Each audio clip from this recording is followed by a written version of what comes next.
Tonight, we examine a major development in the Middle East, Donald Trump's new peace plan for Gaza. The plan, reportedly accepted by Israeli Prime Minister Netanyahu, aims to end the conflict and reshape Gaza's future. Its success hinges on one question: will Hamas, Gaza's rulers, accept the terms? The proposal was announced publicly, putting immediate pressure on Hamas to respond. It's a comprehensive roadmap, addressing both urgent security needs and long-term stability.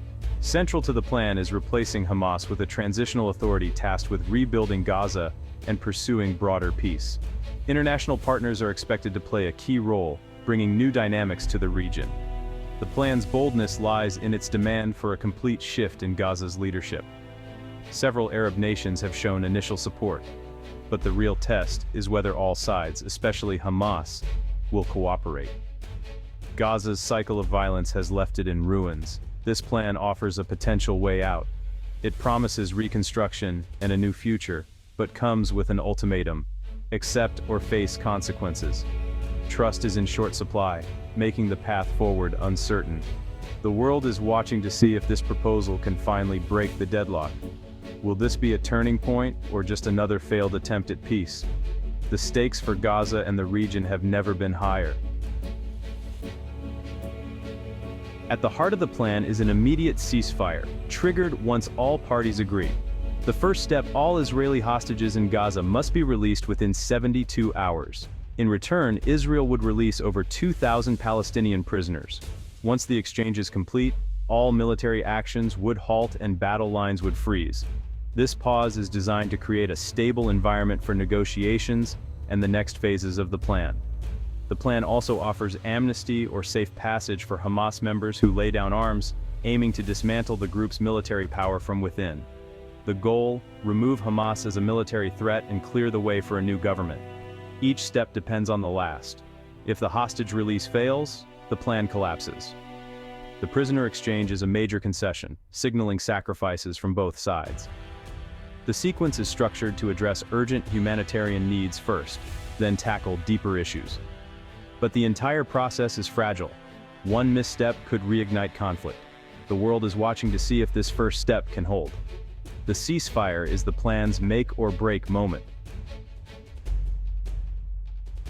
Trump's plan is clear.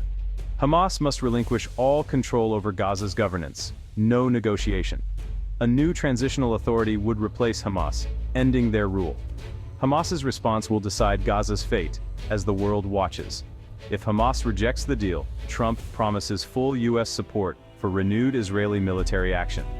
This ultimatum puts immense pressure on Hamas. Accept disarmament or face escalation. The plan offers amnesty for fighters who disarm, but it's uncertain if Hamas will see this as surrender or opportunity. Accepting means giving up nearly 2 decades of power. Rejecting could bring catastrophic consequences. The group's leaders must weigh their political goals against the risk of destruction. This decision will shape not just Hamas's future, but the lives of millions in Gaza.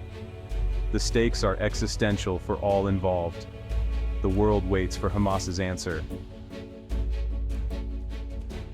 A cornerstone of the plan is an international stabilization force to oversee Gaza's security during transition. This force would maintain order, prevent the return of militants, and protect civilians. It's set to deploy even if Hamas rejects the deal, signaling a commitment to change Gaza's security landscape. The force would work with the new transitional government to enforce the peace agreement, monitor disarmament, and stop weapons smuggling. By placing security in neutral hands, the plan aims to build trust among Israelis and Palestinians. Several Arab nations have expressed support, offering vital political and financial backing. The stabilization force is the foundation of this international approach, introducing impartial oversight for the first time. Its success depends on a clear mandate, resources, and regional cooperation. The force's presence is meant to guarantee Gaza won't be used for future attacks. This is a bold shift from years of direct conflict between Israel and Hamas. The world will be watching to see if international security can break the cycle of violence. The future of Gaza's stability may rest on this force's effectiveness. The plan proposes a new governing body for Gaza, the Board of Peace. Uniquely, Donald Trump would personally chair this transitional board, taking a direct role in Gaza's post-war transition. Other members include Tony Blair and Jared Kushner, bringing diplomatic experience and international attention. The board's mission: manage the transition from Hamas, restore basic services, and coordinate reconstruction. It's a temporary solution, designed to pave the way for a stable, permanent administration. International leadership is meant to ensure credibility and global support.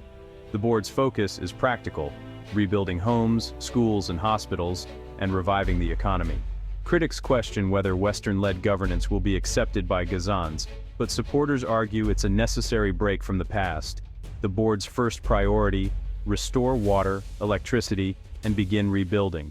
Its success will depend on swift action and broad cooperation. The world will judge whether this unconventional leadership can deliver real change.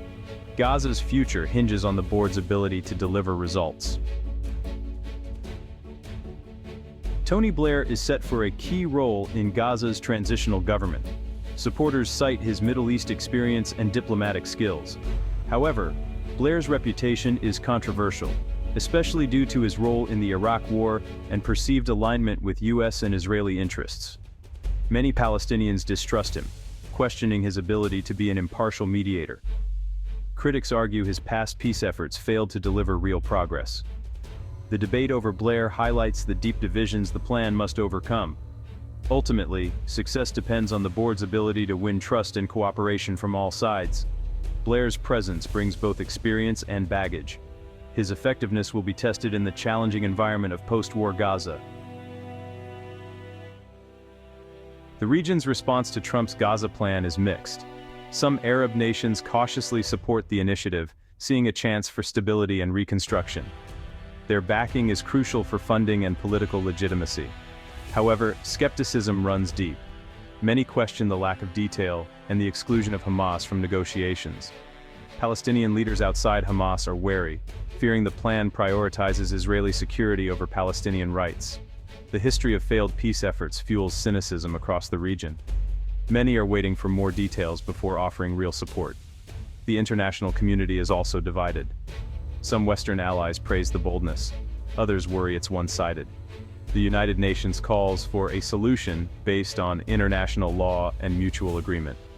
Building consensus, regionally and globally, remains a huge challenge. Without buy-in from all parties, the plan risks collapse. The world is watching for signs of genuine progress. The next steps will determine if this proposal gains traction or falters. The plan faces enormous obstacles. The biggest convincing Hamas to surrender power after nearly 2 decades of rule. The proposal feels more like an ultimatum than a negotiation, making acceptance unlikely. Gaza's devastation means any new government must rebuild from scratch: homes, infrastructure, jobs. Billions in aid will be needed, with concerns about corruption and management. The plan is vague on long-term political solutions, like Palestinian statehood, leaving many questions unanswered. Without a clear future, winning Palestinian support will be tough. Deep mistrust between all sides remains a massive barrier. Real peace will require more than a plan. It demands a fundamental shift in attitudes. The challenges are daunting, but the stakes are too high to ignore. Gaza stands at a crossroads. If Hamas accepts the plan and international partners commit, Gaza could begin a process of reconstruction and peace. This path offers hope: new infrastructure, a functioning economy, and stability. If Hamas rejects the deal, renewed conflict, with US backing for Israel, seems inevitable. The choice will define Gaza's future: recovery or more destruction. The plan aims to break the cycle of violence by removing Hamas and integrating Gaza into a broader regional peace. Success depends on difficult compromises and unprecedented cooperation. The coming weeks are critical. The world is watching. For the first time in years, a detailed plan is on the table. Whether it brings real peace or more turmoil will soon be clear. Gaza's fate hangs in the balance.